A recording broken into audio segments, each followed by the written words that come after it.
The Corsairs from Ranger were soon being used in a variety of missions, not only interdiction against the bridges and roads of the Vietnamese transport system, but also against missile sites.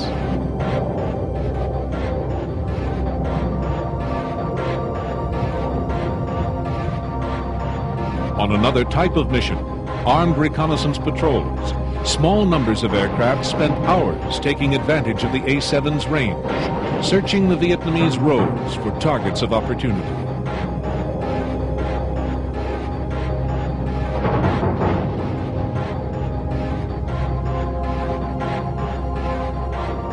The raids were not to be without cost. The first A-7 lost was one of the original squadron aboard Ranger. It was hit by ground fire on the 22nd of December, 1967, 18 days after the first combat mission.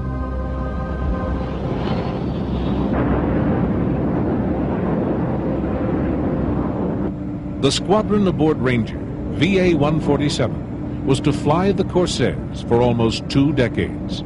They would be replaced by FA-18s in 1985.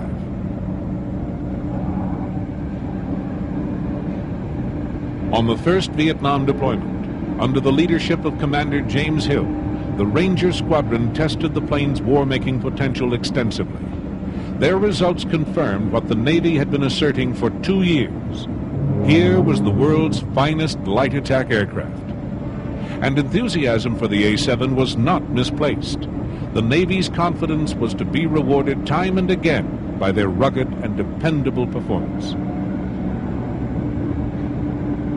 The men of VA-147 were to have a long and eventful cruise, including a side trip to the waters off North Korea. The USS Pueblo, an intelligence ship, had been seized by the North Koreans. It would be the end of May 1968 before Ranger was relieved by the USS America. During most of that time, Ranger had operated off the North Vietnamese coast. Her pilots flew their deadly missions from the Gulf of Tonkin against an increasingly well-organized air defense.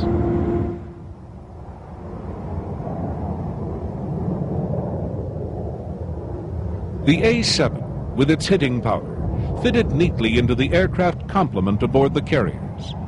The aircraft alongside them each had their own strengths, and the big ships often launched coordinated assaults using a variety of planes.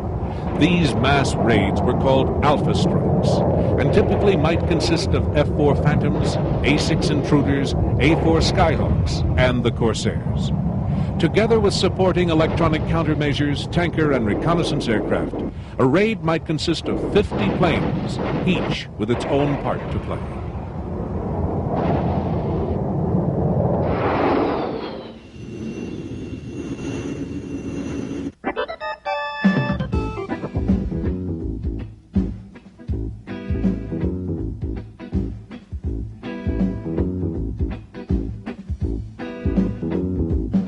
A variety of weaponry could be selected to make up a package for a sortie.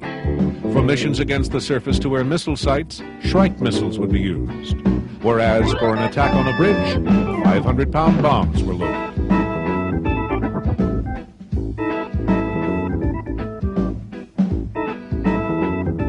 Standard in case of MiG attacks were the Sidewinders.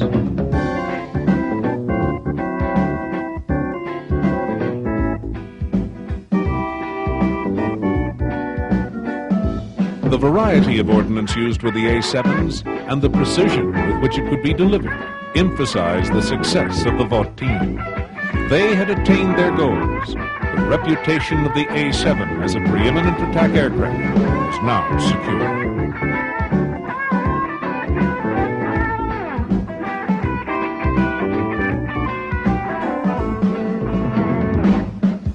The carrier's mix of aircraft included some outstanding types.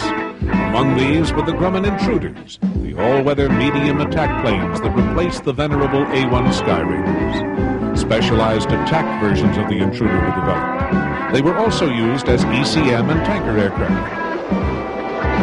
The A-7 shared the decks with the planes that had terminated the Crusaders' production, the F-4 Phantom. There were reconnaissance variants of the Phantom, but its primary role was that of fighting, with the Marines and the Air Force, as well as the carriers.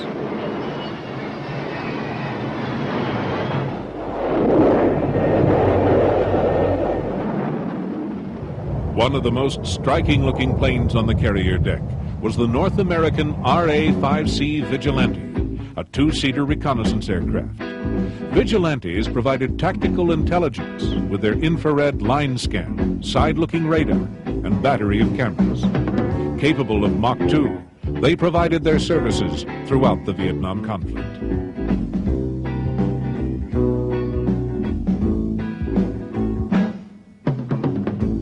The Crusaders had stayed in service due to their better ability to operate from small carriers. They deployed their 4 cannon and missiles to good effect in the skies of Vietnam. So valuable were they on the smaller ships that the Crusaders used by the Marines were withdrawn from land bases and refitted for shipboard deployment.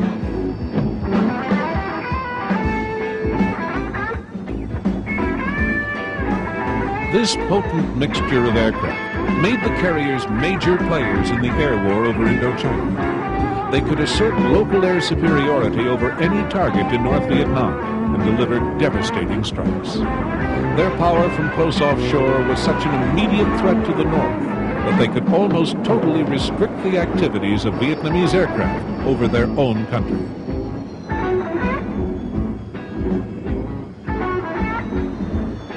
The carriers contained a complete air fighting force.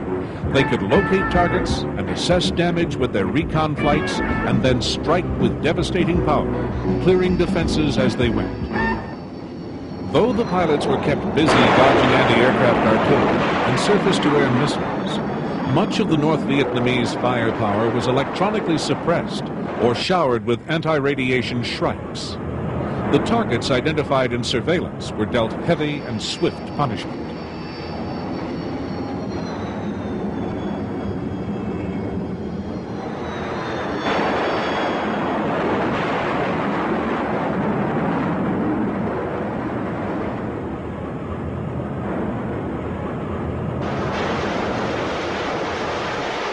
On the big ships, there was almost constant activity and bustle. The deck of a carrier is a noisy place, and at sea near Vietnam there were very few days off. The attacks during Rolling Thunder went on without pause and thoroughly tested the big ships as single weapon systems. They passed that test with flying colors.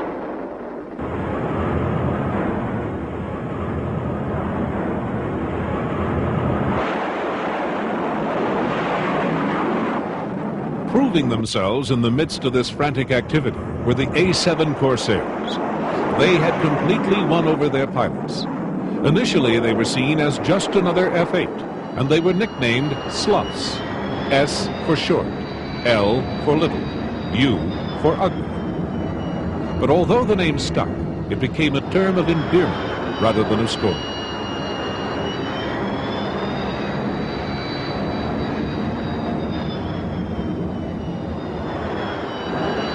The Corsairs multiplied rapidly, and by 1972, they had replaced most of the A-4s as the Navy's light attack weapon. Their virtues were noticed in other quarters as well, with the Air Force giving the design an intense scrutiny as the candidate for the role of tactical fighter. They had ordered test planes only 3 months after the first flight. Designated the A-7D, the Air